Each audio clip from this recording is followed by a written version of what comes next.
જય માતાજી બાપુ. જય માતાજી. તમારું અને આ માતાજીનું નામ સાંભળીને અમે અહીંયા આવ્યા છીએ. માતાજી તમારું કલ્યાણ કરે. બાપુ, અમારો એક ને એક દીકરો ઘણા સમયથી મરણ પથારીમાં પડ્યો છે અને ડોક્ટરોએ પણ હાથ અદ્ધર કરી દીધા છે. બેટા ચિંતા ના કરી, તમારા દીકરાનો જીવ મા વિહત યમલોકમાંથી પણ પાછો લાગશે.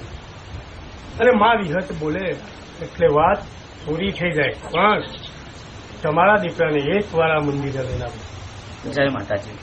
જય માતાજી.